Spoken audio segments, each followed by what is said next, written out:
Hi, my name is Kurt P. White, and I'm here to talk to you about living life to the fullest and how I've managed to do just that as a handy capable person.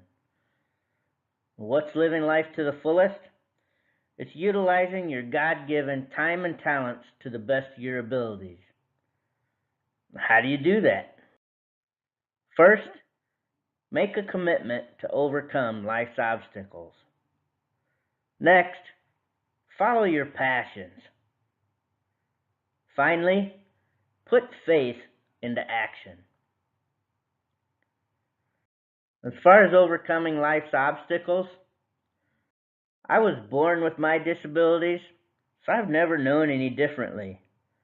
My friends and family, especially my parents, they all treated me just like everyone else. They all supported and encouraged me to be independent. So I figured out early on my own how to do the things that I want, especially the things that I love. And I really found my independence when I was able to get my driver's license when I turned 16. Just as another example of my parents' commitment, I'm going to share with you a couple of gifts that I received from Santa Claus. Seriously? I was figured out how to use the clapper. I was able to get it to work, but I found that the more that I used it, I kept getting this small bruise on my forehead. There's no doubt in my mind, because of my upbringing, I was able to make the commitment early on to believe that I could do anything that I set my mind to. I've effectively been able to remove the word can't from my vocabulary. My physical limitations, they might be easier to see than some others, but I've never used them as an excuse. I prefer being called handy capable instead of handicapped. Just saying the word handicap suggests putting a cap on something. I'm not about to let someone else, and I'm especially not going to allow myself to get in the way of being the best that I can possibly be. So I'd ask you, what's your disability? We all have them: stress, anxiety, depression, victims of abuse or addictions. Are you using it as an excuse? If so, I urge you to figure out how to turn things around. Don't allow yourself to be the biggest obstacle in the way of becoming the best you can possibly be. If you too choose to be capable instead of capped, anything's possible. Keep in mind it's okay to ask for help. I do it all the time. It's not a sign of weakness, and you're not an interruption. I mean, seriously, do you really think the guy hanging off the rock in this picture is thinking to himself, well, excuse me, sir, but if it's not too much of a bother, would you mind lending me a hand? I don't think so. In addition to overcoming life's obstacles, I encourage you to follow your passions. What are the things in life that you truly live for? What makes you tick? How many items have you been able to scratch off of your own bucket list? And whenever I'm asked to share about the things that I'm most passionate about in life, I often find it ends up being stories about spending time with my family. Because I'm passionate about being a part of their lives. And in case you haven't noticed, we all love spending time together in the great outdoors. Over the years, I've enjoyed skiing, both the snow and the water variety. I learned how to swim and dive, and fishing has always been a huge part of my life, ever since I wasn't much bigger than a keeper. And I thoroughly enjoy volunteering at the Hooked On Fishing Park with my son, Preston. Playing golf has played a huge part in fueling my competitive nature.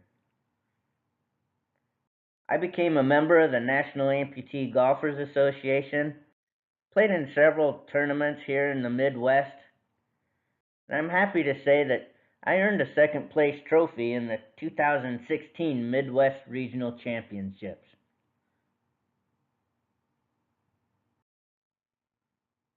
I just really enjoy entertaining people. Over the years, my washboard and we've joined several local bands on stage. Recently, I was even asked to play in the band during a recent show production.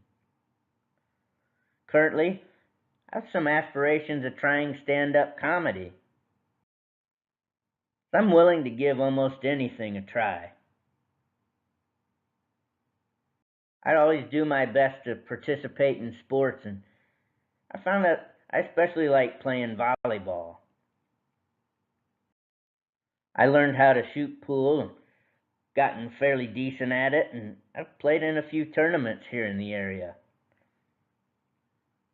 What I've found is if there's something that I enjoy watching, or at least it looks fun, I might be interested. I've never been afraid to at least give it a try.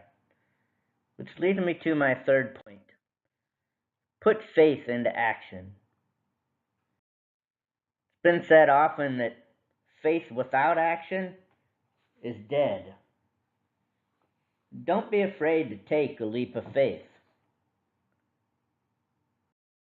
Trust me, there's a whole lot of faith going on in this picture. Not too long after these pictures were taken, I resigned from a 25-year career in banking in order to pursue motivational speaking. My faith was telling me I just wasn't utilizing my time and talents to the best of my abilities. Shortly after meeting my wife Lisa, she pointed out to me that, especially when I was contemplating new ideas, I'd often find myself asking why. She convinced me to start asking why not. So much so that I even included why not in my vows to her at our wedding. Your own actions don't need to be as drastic as jumping out of a plane or quitting your career, but I encourage you to find something. Consider giving your time and talents to volunteer and serve others. And if you're like me, you'll find that when you volunteer, you end up getting back twice as much as what you give. Be decided. Believe that you can, and you will. Go home and think about your own lives. Are you using your time and talents to the best of your abilities? How are you handling your own disability? Are you using it as an excuse?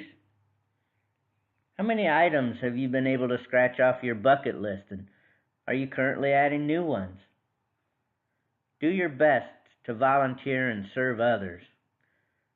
Remove the word can't from your vocabulary. Remind yourself, if Kurt can do it, so can I. Join me in living our lives to the fullest. Thank you.